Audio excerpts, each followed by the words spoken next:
Item Number SCP-6627 Object Class Euclid Special Containment Procedures. All geological and surveillance evidence of SCP-6627's sudden arrival at the location has been confiscated. SCP-6627 is maintained as private property under the guise of having once been a mining facility. Public access is forbidden. Any intruders are to be amnesticized appropriately. The main office located on the top floor of SCP-6627 is currently locked. Entry pending O5 approval. Description: SCP-6627 is a large industrial building containing machinery built for producing various toy products. In the central lobby stands a 2.5-meter tall statue of a smiling automaton character used in advertising decor throughout SCP-6627's interior. The lobby is decorated with numerous framed photographs as part of a company timeline of SCP-6627.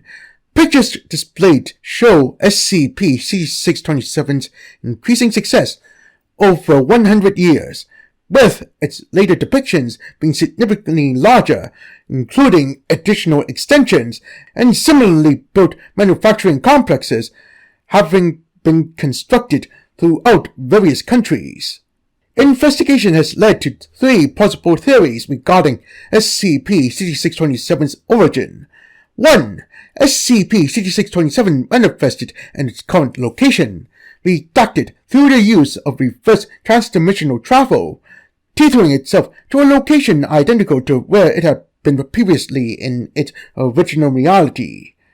2. An event or series of events in the past were altered or undone to bring SCP-6627 into existence.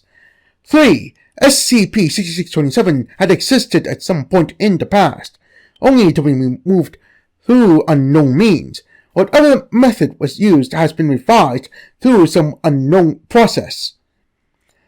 Internal schematics of machinery within SCP-6627 proved the building to function anomalously. Although a suitable power supply has yet to be found, it is theorized that upon reinstallation of such a device, SCP-6627 would produce toy products indefinitely. Using the material composition of toy samples found within SCP-6627 as a basis, it is believed that prior to its relocation, SCP-6627's primary means of creating products included legally prohibited ingredients such as data expunged. If returned to a functional state, the annual raw material input required for SCP-6627 would be equivalent to triple the world's current population. Within SCP-6627's central room is a supply elevator that leads 75 meters underground before abruptly cutting off. The tunnel's purpose has not been discovered. Testing log. To determine the anomalous nature of toys produced by SCP-6627, D-Class personnel were introduced to various items recovered from within the anomaly. Results are as follows. Subject: D66275. Instance: an aged teddy bear recovered from a puddle of brown water. Result: despite showing no initial interest, D66275 expressed joy upon being given the teddy bear.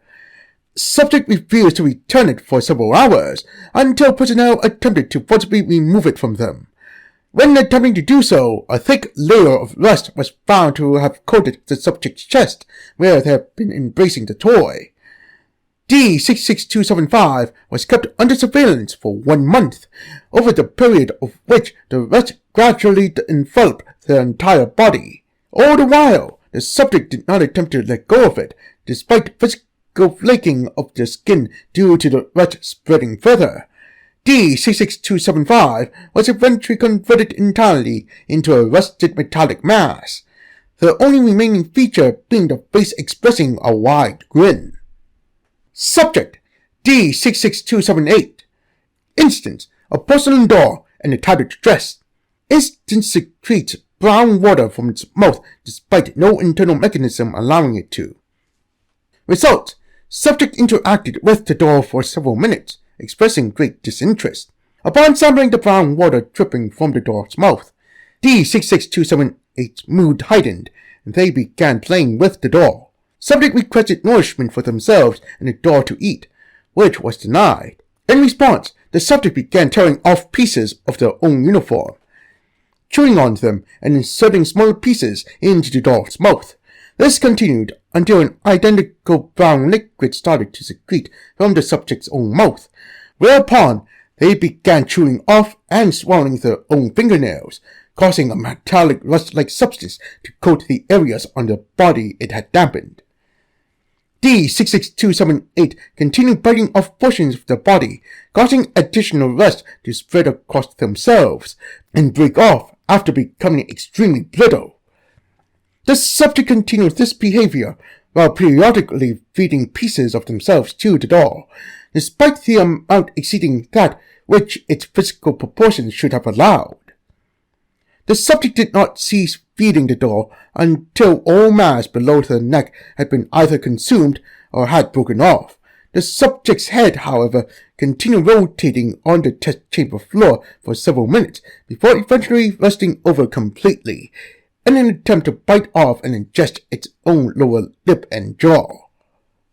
Subject D66279. Instance: a metal silver marionette resembling a clown. Instance lacked a wooden handle, instead requiring subjects to tie the individual strings to their fingers. Results: D66279 was instructed to perform a show for several other D-class personnel using the marionette. The subject made the marionette dance, which was received positively from those watching. The subject continued the show as the audience demanded to see more, making the marionette mimic several acrobatic tricks.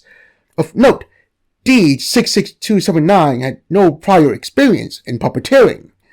Despite this, they were able to make the marionette perform a multitude of actions considered to be expert level.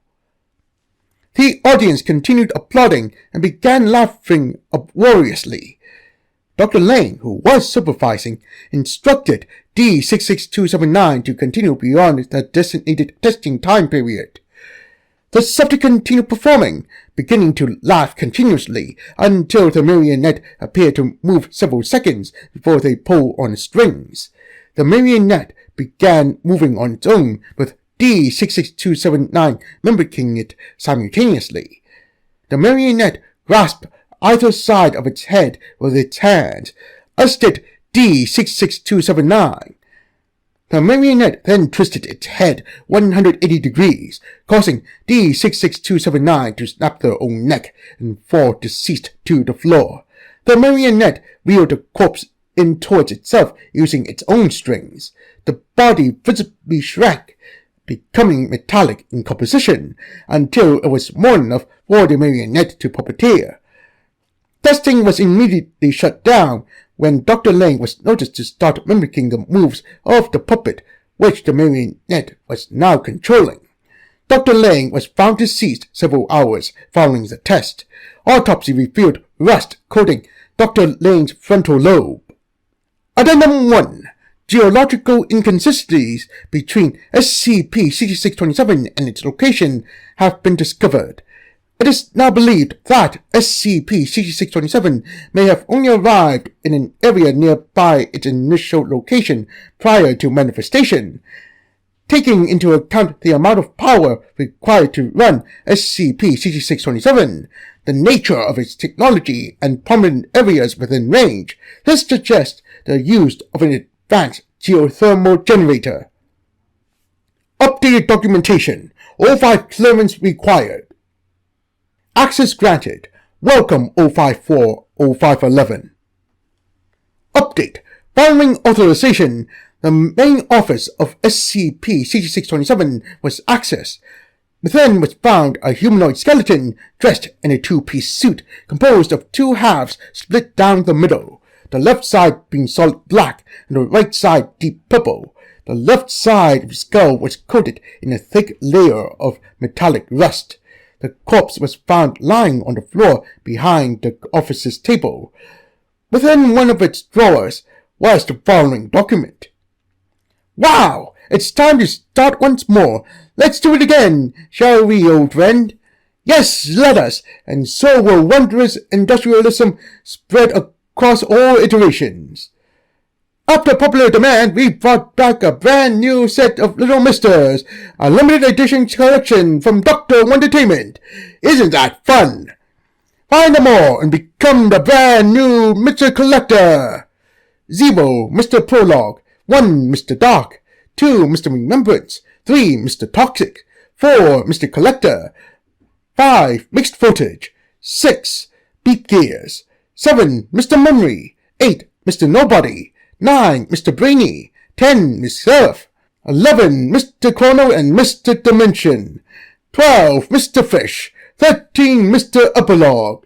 14, Mr. Red Discontinued.